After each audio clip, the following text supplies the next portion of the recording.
बात है 1990 के दशक के अंतिम वर्षों की।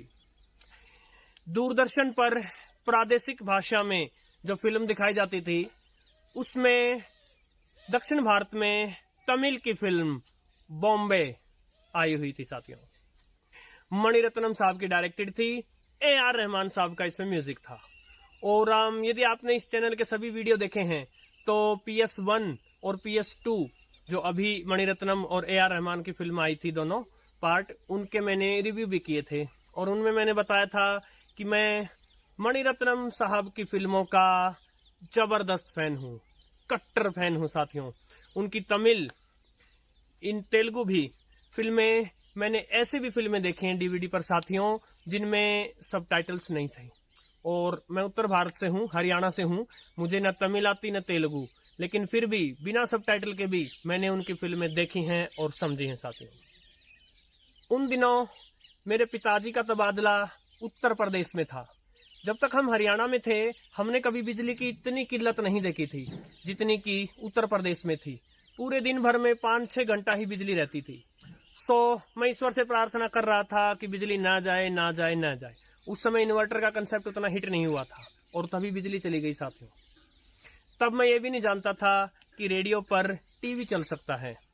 मैंने समय पास करने के लिए, टाइम पास करने के लिए अपना रेडियो उठाया और FM बैंड पर ट्यून करने लगा साथियों। रेडियो ट्यून करते करते साथियों अचानक से एक स्टेशन मेरे हाथ लगा जहां पर बॉम्बे चल रही थी तमिल में। और दूसरी बात, उसमें बैकग्राउंड म्यूजिक AR रहमान साहब का, जिसको कि मैं 100 कोस दूर से भी कानों में रुई डालने के बाद भी पहचान लूं ये AR रहमान साहब का है। और मैं हैरान रह गया। तब मैंने पहली बार ये जाना कि रेडियो में टीवी भी चल सकता है साथियों। न केवल उस दिन मुझे ये पता चला कि रेडियो के FM बैंड पर टीवी भी चल सकता था, अपितु मुझे ये भी पता चला कि रेडियो पर जो टीवी बैंड दिए होते थे उनका कितना फायदा हो सकता था साथियों। अब अनेक ऐसी फिल्में हैं जो मैंने बार बार देखी हैं केवल इसलिए कि मैं AR रहमान साहब का बैकग्राउंड म्यूजिक सुन सकता हूं उन फिल्मों में, चाहे वो हिंदी की हो, तमिल की हो, तेलुगु की हो, किसी भी भाषा की हो साथियों। मुझे ये ध्यान नहीं है कौन सा रेडियो था, मुझे ये भी ध्यान नहीं है कि उसमें TV1, TV2 वगैरह बैंड थे या FM पर ही सुना था मैंने, किंतु मुझे इतना ध्यान है कि मैंने सुना था साथियों। अनेक साथी क्वेश्चन पूछते हैं कि रेडियो पर जो TV1 और TV2 बैंड दिए जाते हैं क्या उन पर अब टीवी चलता है, और यदि नहीं चलता तो क्यों नहीं चलता साथियों। बुरी खबर है कि अब उन पर टीवी नहीं चलेगा साथियों। क्यों नहीं चलेगा, उससे पहले आइए देखते हैं कैसे TV1 और TV2 बैंड दिए होते थे रेडियो पर। ये वही अर्पण रेडियो है साथियों जिसका रिव्यू इस चैनल पर किया गया था, जिसको अनेक साथी पूछा करते थे हम कहां से मंगवाएं, और मैं बताया करता था कि ये सिर्फ लोकल शॉप्स पर मिलेगा, ऑनलाइन इसका कोई लिंक मैं नहीं जानता। ये कैसे गिरकर टूट गया था इसके ऊपर भी एक वीडियो आया था। ये इसके अस्थि पिंजर किसी तरह से अभी मैंने रोके रखे हैं, ये टूटा ही हुआ है। ये एक परफेक्ट एग्जांपल है कि 5 बैंड वाले रेडियो कैसे आते थे। इस पर मीडियम वेव है, शॉर्ट वेव है, FM है, TV1 है और TV2 है। अब आप देखिए FM की फ्रीक्वेंसी से कितना मिलती जुलती है TV1 और TV2 की फ्रीक्वेंसी। FM की फ्रीक्वेंसी है 87 to 108, 87 से 108 मेगाहर्ट्ज। TV1 और TV2 की फ्रीक्वेंसी भी मेगाहर्ट्ज में ही दी गई है। TV1 की दी गई है 60 से लेके 69, फ्रॉम 60 to 69 मेगाहर्ट्ज, और TV2 की फ्रीक्वेंसी दी गई है 180 से लेकर 222, फ्रॉम 180 to 222 मेगाहर्ट्ज। यही वो 2 बैंड हैं जिन पर अनेक बार अनेक लोगों ने रेडियो पर टीवी के जो चैनल्स होते थे उनके ऑडियोज का लुत्फ उठाया था साथियों। आगे बढ़ने से पहले मैं बता दूं कि ये, जैसा कि मैंने इस रेडियो के रिव्यू वीडियो में ही बताया था कि ये रेडियो मेरे कजन के लिए लेकर आया था मैं, और इसके टूट जाने के बाद मेरे कजन ने मुझ पर ही जिम्मा छोड़ा था कि इसकी एक रिप्लेसमेंट मंगवा कर दूं, और जो मैंने इसकी रिप्लेसमेंट मंगवाई वो एक धांसू रेडियो निकला, और उसका रिव्यू मंडे को आ रहा है साथियों।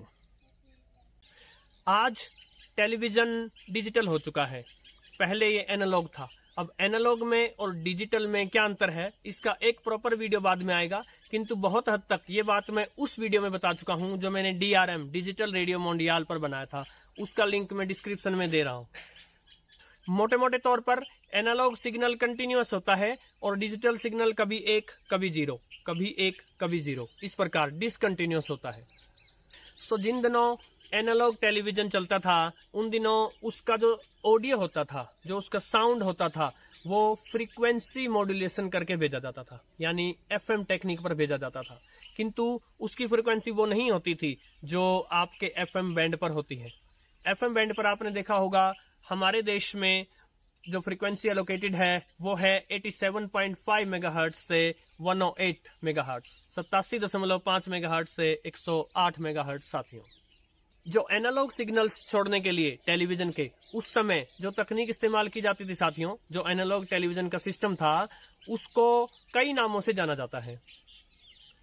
कभी कभी उसे सिस्टम एम बोल देते हैं, कभी कभी उसे एनटीएससी सिस्टम बोलते थे, कभी कभी उसे एनटीएससी एम सिस्टम बोलते थे और कभी कभी उसको सीसीआईआर एम बोलते थे। साथियों, टीवी के लिए जो फ्रीक्वेंसी इस्तेमाल की जाती थी वो बहुत हाई होती थी, उसको वीएचएफ बैंड बोलते हैं, वेरी हाई फ्रीक्वेंसी बैंड, और उसमें भी एक लोअर और एक अपर, 2 बैंड दिए गए थे। साथियों, जो लोअर बैंड था उसमें जो ऑडियो पार्ट था उसके लिए फ्रीक्वेंसी एलोकेट की गई थी 46.75 मेगाहर्ट्ज टू 87.75 मेगाहर्ट्ज, यानी 46.75 मेगाहर्ट्ज से लेकर 87.75 मेगाहर्ट्ज। और जो हायर बैंड होता था साथियों, उसके लिए जो फ्रीक्वेंसी एलोकेटेड थी ऑडियो पार्ट के लिए वो थी 180.75 मेगाहर्ट्ज से लेकर 229.75 मेगाहर्ट्ज, यानी 180.75 मेगाहर्ट्ज टू 229.75 मेगाहर्ट्ज। सो थोड़ी देर पहले मैंने आपको जो टीवी 1 और टीवी 2 बैंड दिखाए साथियों, उनमें टीवी 1 बैंड की फ्रीक्वेंसी जैसा हमने देखा 60 से लेकर 69, फ्रॉम 60 टू 69 मेगाहर्ट्ज थी, और जो टीवी 2 बैंड था उसकी फ्रीक्वेंसीज 180 टू 222 मेगाहर्ट्ज थी। साथियों, सो इस प्रकार जो वीएचएफ बैंड की लोअर और हायर फ्रीक्वेंसीज होती थी ऑडियो वाली, उनको पकड़ने के लिए उस समय के रेडियोज में टीवी 1 और टीवी 2 बैंड आते थे, और इसीलिए 5 बैंड वाले रेडियो प्रसिद्ध हुए थे। साथियों, ये 5 बैंड हुआ करते थे: medium wave, short wave, FM, TV 1 और टीवी 2।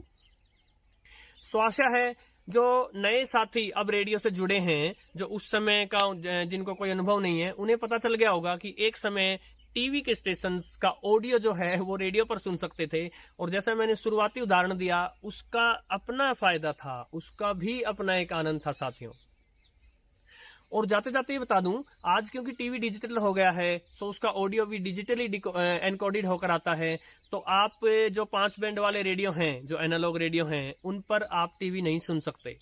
किंतु ऐसा नहीं है कि आप बिल्कुल भी नहीं सुन सकते। कुछ ऐसे कन्वर्टर बॉक्सेज आते हैं जिनमें एंटेना होता है, वो टीवी का डिजिटल सिग्नल पकड़ लेंगे, उसका जो डिजिटल ऑडियो है उसको एनालॉग में कन्वर्ट कर देंगे, और वो आउटपुट अगर आप रेडियो से या किसी ऑडियो सिस्टम से जोड़ सकते हैं तो टीवी का जो साउंड है वो उस ऑडियो में प्ले हो सकता है। साथियों, आशा है आज की जानकारी आपके लिए लाभप्रद रही होगी। नमस्कार।